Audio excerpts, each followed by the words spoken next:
En Guayaquil, la Cámara de Comercio y la Policía Nacional impulsan el uso de códigos QR en negocios como mecanismo de alerta rápida ante delitos como extorsión, robo y secuestro.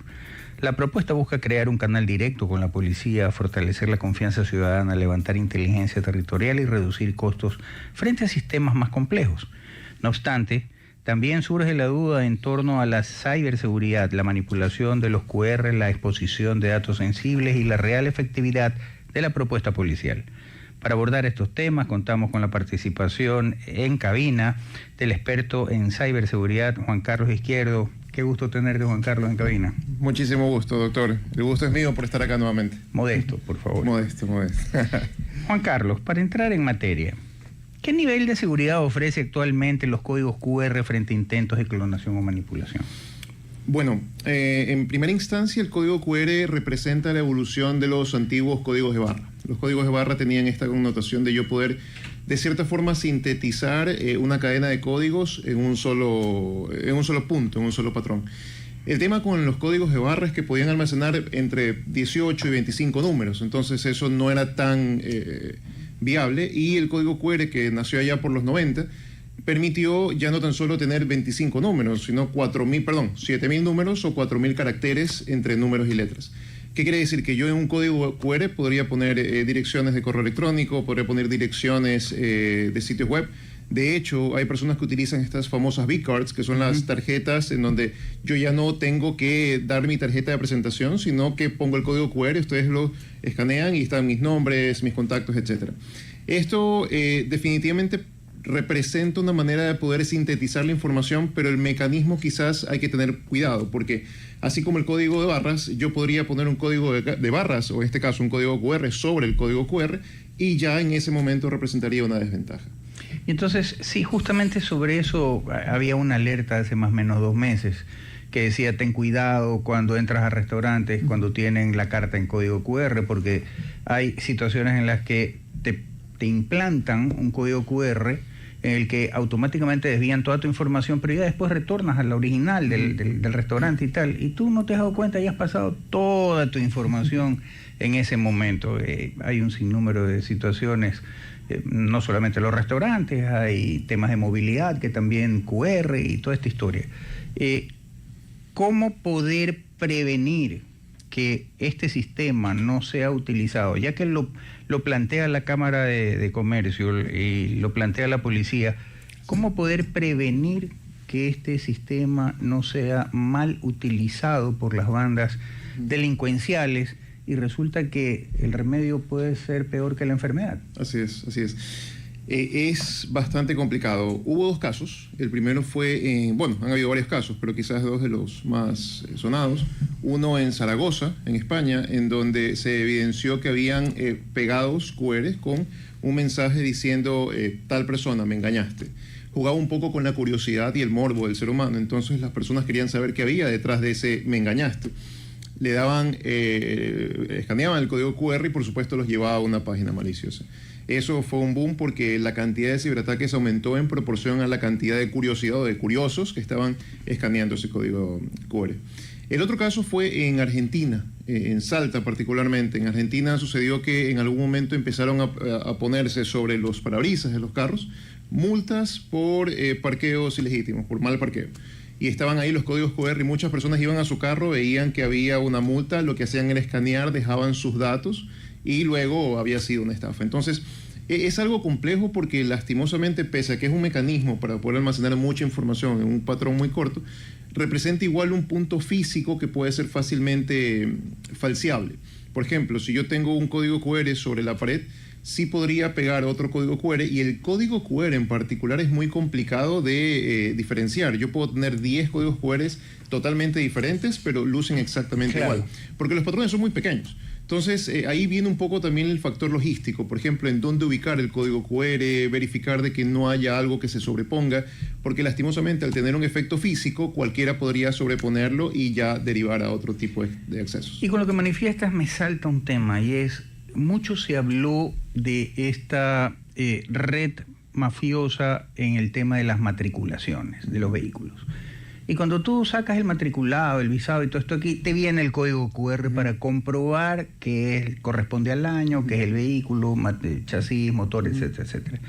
¿Qué probabilidad hay que estos documentos que han sido falsificados por estos grupos de delincuencia organizada también no hayan hecho algo, no sé, yo no soy experto, tú sí, en ciberseguridad, de que si bien es cierto, te dicen todos los datos del vehículo, por ahí algo vaya y los desvíe a que tu información pase a un banco de datos de ellos? Ese es uno de los puntos o de los casos de uso en donde los códigos QR se aplican de muy buena manera, que es la forma como yo, que no tuve nada que ver con el proceso, pueda validar que ese documento es parte de. Entonces, por ejemplo, de hecho pasa también con los certificados bancarios. Yo emito el certificado bancario y un código QR que me permite validar si es que es fidedigno o no. La ventaja del código QR es justamente eso, que yo puedo almacenar bastante información allí. Yo puedo almacenar la URL, puedo almacenar, por ejemplo, un campo de texto en donde se mencione que fue creado por tal persona, en tal hora, en tal fecha, etcétera. Pero en ese sentido, por ejemplo, es un caso de uso, es un método de aplicación bastante bueno, porque yo, por ejemplo, con eso podría validar que ese documento sí viene por parte de la Comisión de Tránsito, de la Agencia Nacional de Tránsito, proviene de la entidad bancaria. ¿Por qué? Porque ya viene impregnado el código QR. Casos, por ejemplo, en donde hemos visto que realmente hay una afectación es cuando se ponen códigos QR para acceso de la población. Por ejemplo, acceda aquí y consulte sus multas. Eso ya es un problema, porque ahí lo estoy utilizando como un mecanismo de control más que de autorización o de monitoreo. En ese sentido, por ejemplo, si yo tengo un documento que viene con este código QR, para que sea falseado quiere decir que un potencial atacante, un potencial ciberdelincuente se entró al sistema de información, cambió todo el escenario, dejó otro código QR, ahí pierde un poquito la validez. En ese punto, el caso de uso es muy bueno para determinar si este documento es fidedigno o no. Correcto.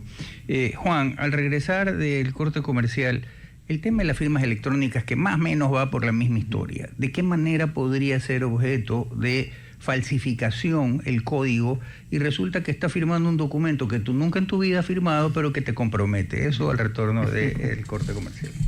Bien, conversábamos antes del corte comercial que el tema de las firmas electrónicas, que también vienen más o menos con este formato de código QR, ¿qué tan viable es que sean falsificadas? Y resulta que de repente has firmado un documento que tú en realidad nunca firmaste, pero que se te atribuye la autoría a ti. En el caso de las firmas electrónicas cambia un poco la dinámica de juego, porque, por ejemplo, en el caso de los códigos QR que me permite a mí tener un medio, un canal de comunicación para acceder desde un punto a otro sin necesidad de leer tanto texto, acá en cambio me permite validar la integridad del archivo y me permite validar que yo soy yo. El problema con las firmas electrónicas, de hecho, tienen un nivel de cifrado, un nivel criptográfico asimétrico, que esto lo que me permite validar es que si alguien tiene mi firma, si no tiene mi contraseña, no va a poder hacer absolutamente nada. La contraseña, comprendiendo como el concepto de los 3 puntos, es lo que sé, lo que tengo o lo que soy. Por ejemplo, lo que sé puede ser una contraseña que la conozco. Lo que soy es biometría. Y lo que tengo por ahí un token o estos artefactos que nos dan, por ejemplo, para validar esta firma. Entonces, la firma como tal tiene un mecanismo de criptografía que es bastante seguro. Es decir, que si yo lo firmo, eso en el momento en el que ya pasa hacia otro punto y quieren modificarlo, quieren hacer algún cambio, se rompe la llave y listo, no hay ninguna firma. Entonces, sí es un método fidedigno. ¿Cuál es el problema? La logística con la que se lo firma. Por ejemplo, si yo tengo una llave, una firma electrónica y tengo una firma con un archivo que me lo da una entidad que regula aquello, y yo tengo mi contraseña 1, 2, 3, 4, entonces cualquier persona que tenga el archivo y tenga mi contraseña va a poder utilizar mi firma electrónica y firmar como si fuera yo. Si yo tengo que ir a un banco y yo firmo con mi firma manuscrita, inclusive hasta un notario, ellos tienen que ver que soy yo. En el caso de la firma electrónica, solo basta con que tengan en el archivo y sepan lo que yo sé, que es la contraseña o mi firma o mi llave privada, que se denomina en términos criptográficos, y ya pueden decir que soy yo en todo el mundo. Ese es el principal problema. Ahora, ya para aterrizar un poco el tema objeto, ya que sabemos cuáles son las falencias y cuáles son las ventajas de la firma electrónica, perdón, del código QR, aterricemos al tema propiamente dicho. Y es, ¿qué tan seguro es esto innovador que aparece entre la Cámara de Comercio y la policía para acercar más a la ciudadanía en el tema de seguridad, evitar secuestros y tal. ¿Qué tan seguro es esto? Y qué tan viable, y más allá de qué tan viable, qué tan efectivo, que es lo que al final del día es lo que importa. Toda técnica, todo método que quiere implementar el gobierno para mejorar la seguridad es plausible y de hecho es muy bueno que se lo implemente. No sé si es tan tecnológico que digamos, justamente en la primera parte mencionábamos que es una manera que se inventó hace muchos años, en los años 90, en donde el usuario, de hecho se inventó en la industria automotriz para poder tener todo sintetizado en un simple código y poder tener, por ejemplo, manuales, documentación propia del vehículo. Ahora, en cambio, lo utilizamos como un mecanismo de control más que de protección, porque yo no puedo decir que por implementar códigos QR ya tengo un ente protegido o ya puedo tener un método de control fidedigno. ¿Cuál es el problema acá? Justamente lo mencionábamos hace un ratito. Vamos a hacer un símil de qué es lo que estamos haciendo en este momento con algo quizás un poquito más normal o común. Nosotros conocemos cuando las camionetas van y dice informe cómo conduzco. Y dice 1-800-123. ¿Qué sucede? Si es que yo veo que esa persona conduce mal, entonces yo tomo la foto de ese número, me lo aprendo y llamo y digo a esta persona que tenía este número de placa o este número particular, manejo mal.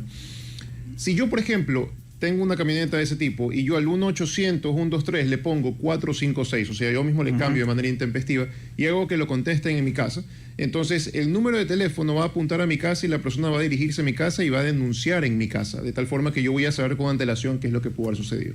Exactamente lo mismo en los códigos QR.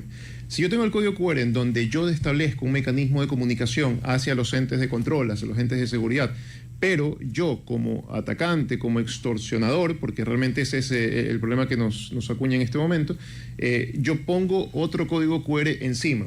Y la persona que va a denunciar, Juan Carlos Izquierdo, va a denunciar y pongo y digo, soy Juan Carlos Izquierdo, estoy en tal lugar y quiero denunciar, yo le estoy dando todos mis datos al atacante. Entonces, lo que sucede allí es que ese mecanismo de control o de protección se convierte en un punto totalmente vulnerable para mí como comerciante, como ser humano, porque prácticamente le estoy diciendo a la persona que voy a hacer lo que voy a hacer.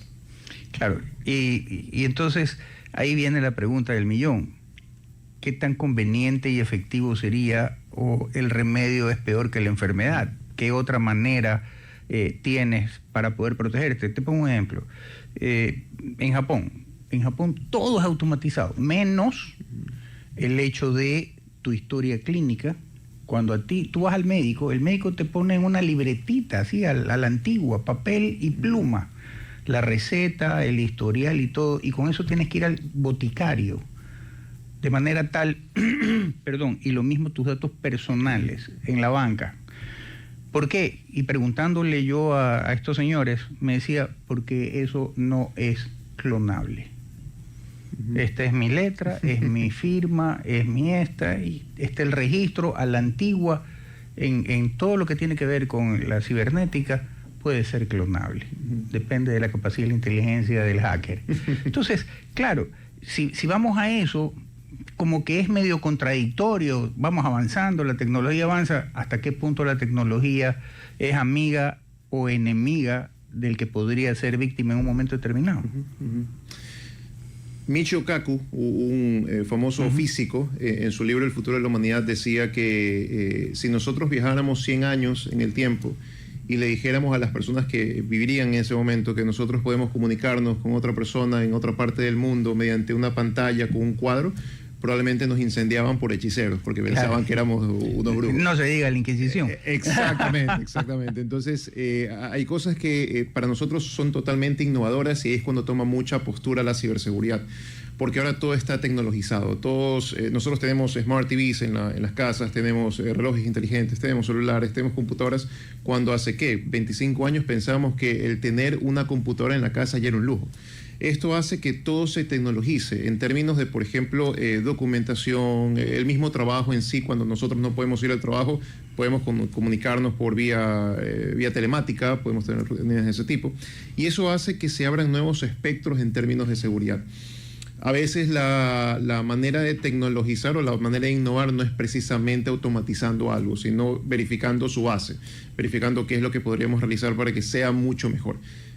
Aterrizando en el punto de los códigos QR o en el método para validar esto, quizás la manera como se lo aplica no es la idónea por el sentido de la cantidad de información que el atacante, el extorsionador, podría tener para poder falsear ese tipo de información. Por ejemplo, pongo el caso de los celulares. El celular, si yo tengo este celular y presiono, no sé si el resto lo sabía, si yo presiono 5 veces el botón de power, ya llama al 911. Es decir, que no necesito abrir marcador 911, sino que lo puedo realizar.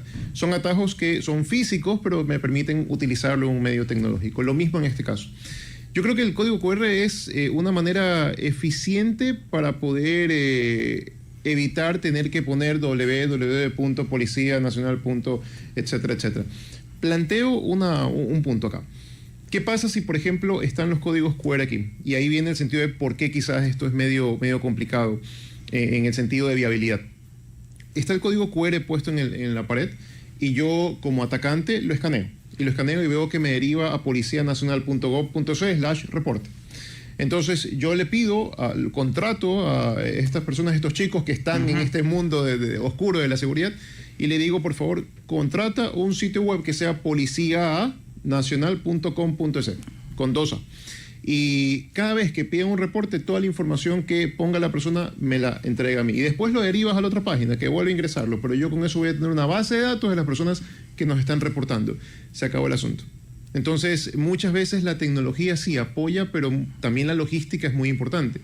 Por ejemplo, el tener la capacidad de poder reportar sin necesidad de tomar una foto sería lo ideal. El crear aplicaciones que me permitan, por ejemplo, georreferenciar sin necesidad de tomar una foto en código QR desde el momento en donde estoy.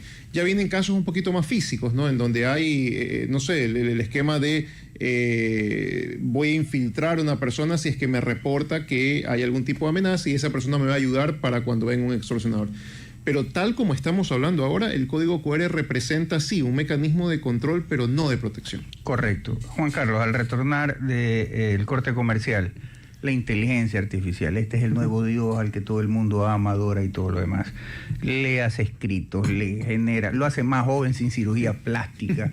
Bueno, un sinnúmero de situaciones. ¿Qué tan posible es que le pida a alguien de estos de la línea oscura, ya nos ponemos medio como el Darth Vader en la época de la Guerra de las Galaxias, le diga a la IA, genérame un código QR que de esta institución la traslade a la mía sin que se den cuenta? Eso luego del retorno del corte comercial. Juan Carlos, antes del corte comercial te decía la IA, ahora este nuevo Dios que han inventado. Ha clonado rostros, ha clonado voces, ha clonado todo. Te ha puesto jovencito sin cirugía plástica. Bueno, ha hecho un supergenio cuando no lo ha sido tanto la persona y tal. Bajo este esquema, sí podría haber la posibilidad de que alguien le diga a la IA, créame un código QR relacionado a este de aquí de manera tal que sea casi imperceptible, pero que a la vez que me envía la información a los 2 segundos se la remita de nuevo al destinatario que debería ser. ¿Cabe o no? El tema es bastante peligroso porque, por ejemplo, para poder clonar un código QR ni siquiera necesito inteligencia artificial.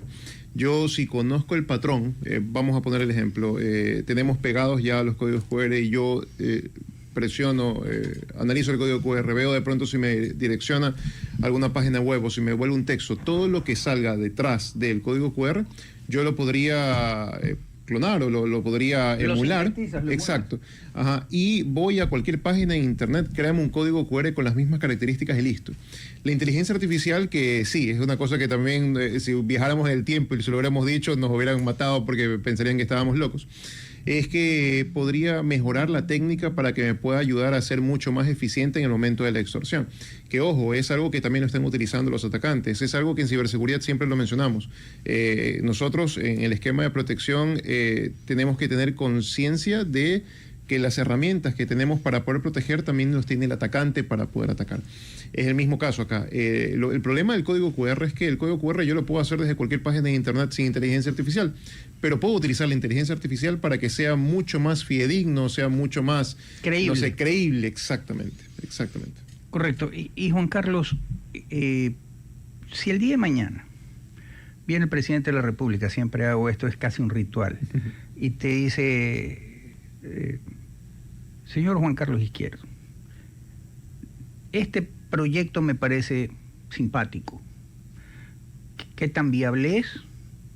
¿Cómo lo mejoraría o por cuál lo reemplazaría en términos de seguridad para no ser sujeto de dar información para un posible secuestro, para una posible vacuna, etcétera? O de lo contrario, si llegaran a clonarlo, ¿qué me aconsejaría usted?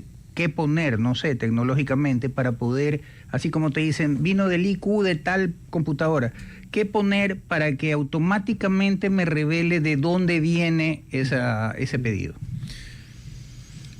Como lo veíamos al inicio, todo método para mejorar la seguridad ciudadana es totalmente plausible. Definitivamente el código QR no lo veo como una opción viable, porque si hablamos desde el punto de vista de un atacante es fácilmente falseable. Yo lo puedo falsear de manera rápida. Esto sí pone en aprietos a las personas que, por ejemplo, no tienen ese entorno tecnologizado y que quizás para reportar de algún tipo de extorsión tengan que coger su celular y tomar una foto o escanear el código QR.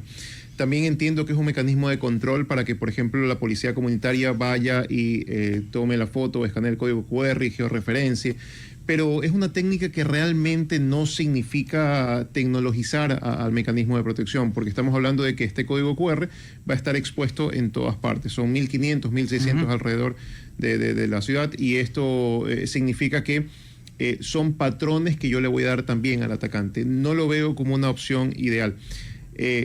Definitivamente habría que aterrizar en un esquema de en qué puntos se genera más calentura a nivel de extorsiones, un mapa de calor en donde yo podría identificar cuáles son los principales escenarios. También se mezcla la parte física, porque, por ejemplo, yo tengo mecanismos para poder determinar que me están extorsionando, pero entendiendo el modus operandi de la extorsión, yo sé que vamos a tener 2 visitas del extorsionador. La primera para cuando me amenace y la segunda para cuando me quiera vacunar, como lo dicen ahora. Esto que implica que yo tengo un espacio para poder tomar acción. Y ese espacio para tomar acción no creo que sea el tomar una foto del código QR y reportarlo. Creo que más bien, si por ejemplo asociamos a la tecnología para que cada usuario tenga algún tipo de aplicación que georreferencie, que me permita autenticar, que yo por ejemplo con un mecanismo biométrico podría verificar que yo soy quien reporto, y yo sin necesidad de exponer tanta información puedo decir que en estas zonas hay extorsión, podríamos tener un elemento mucho más fiable al momento de incursionar con la policía, incursionar con las Fuerzas Armadas, porque ahí se usa la tecnología para poder apuntar en esas zonas de calor en donde veo que la cosa está un poquito más caliente. Sin embargo, cuando hablamos de tecnología también tenemos una brecha, ¿no? Y la brecha de la persona que no utiliza mucho la tecnología ya está acortándose. Ya vemos a personas que utilizan TikTok, que utilizan Facebook, que cambian de sesiones sin ningún problema. Creo que eso deberíamos aprovechar. Si me lo preguntan a mí, yo aprovecharía no el código QR, aprovecharía el conocimiento que tienen actualmente en manejo de redes sociales, en manejo de Internet de la población, para generar algún tipo de método que me permita a mí reportar sin necesidad de hacer tanto boom, y que ese reporte haga que la Policía Nacional, que los entes de control tengan información clara y fidedigna sin necesidad de tomar una foto. Resulta algo irónico que, por ejemplo, en un lugar en donde estén robando, yo tenga que sacar el celular para tomar una foto. Se te lleva el celular. Exactamente. Juan Carlos, pero el tema es el siguiente. Esta gente, los de las organizaciones delictivas transnacionales, contratan gente, expertos en toda esta historia.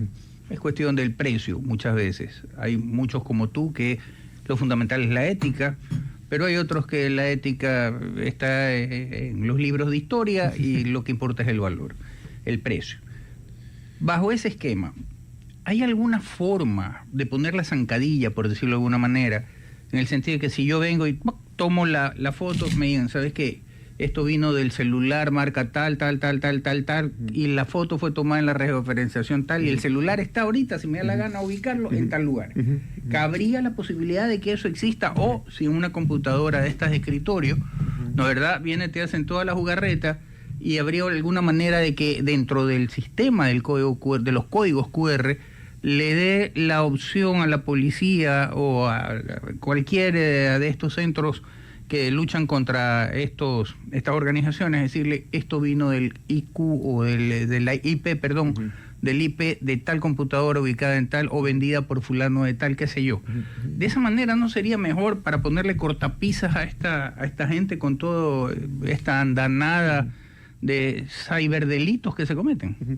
Yo creo que ya lo tiene implementado, creo, no estoy muy seguro, en el que yo, por ejemplo, tomo la foto y cuando tomo la foto me dirijo a un punto en donde yo tengo que entregar o básicamente tomo información de mi equipo, de la marca, del modelo, de la dirección IP, de dónde proviene. Eso entiendo que sí lo está haciendo, entiendo, no lo sé. Pero lo hace, por ejemplo, para las personas que van a reportar y evidentemente para los que quieren tomar una foto para entender el patrón también se expondrían a que se pueda revisar la dirección IP, se revise todos esos componentes. Algo que nosotros siempre ponemos sobre la mesa y creo que es súper importante es que cuando implementamos medidas de protección, en el caso de la parte cibernética, protección cibernética, no hay mejor manera de implementar medidas o mecanismos de protección sino con la óptica ofensiva, con la óptica como lo haría un atacante. Si yo pongo códigos QR, lo primero que tengo que pensar no es en la persona que va a reportarme de la extorsión, es del extorsionador, cuando vaya a tomar la foto y vaya a tratar de emularlo. Junto a esa perspectiva, el poder implementar algún tipo de método que sea mucho más fiable y que pueda ser mucho más efectivo que lo estamos haciendo actualmente, eso hace que esto se vuelva mucho mejor. En ese sentido, por supuesto, lo podemos hacer. Sin embargo, viene un punto también tecnológico interesante, ¿no? Si cuando yo tomo la foto del código QR, toma todos esos datos y yo quiero analizar el patrón como extorsionador, me compro un teléfono, cojo cualquier un prepago cualquiera. Exacto, tomo la foto, lo boto y ya tengo el patrón. Entonces ahí es cuando tenemos que analizar otros aspectos. Por ejemplo, si nosotros tenemos controles de las bases celulares, yo podría hacer este efecto de poder verificar en qué punto está replicando la... ¿Quién te lo vendió, hermano? Vamos al origen. Exactamente. Cuando hay ese método de rastreo, o lo que se denomina en términos de seguridad, la trazabilidad, si yo escribo desde un número de teléfono en este momento, no sé, que me lo compré en una operadora X, y si yo lo reporto, yo debería de tener la facilidad para poder hacerlo. Muchos me dicen, no, pero es que compran teléfonos de otros lados del mundo, pero lo utilizan WhatsApp. Al utilizar WhatsApp, yo ante un esquema de protección de datos y un esquema de seguridad, yo podría al momento de reportar ir a WhatsApp, tocarle la puerta, señores, quisiera saber de dónde provino la dirección en donde escribió este número de celular a tal hora, y lo puedo obtener. Ese mecanismo de trazabilidad es lo que deberíamos implementar. Claro, los códigos QR son buenos en tanto y en cuanto se los utilice para fines de información, pero para un mecanismo de protección, de control, de poder monitorear, eso realmente podría representar una desventaja. Juan Carlos, el tiempo es un verdugo.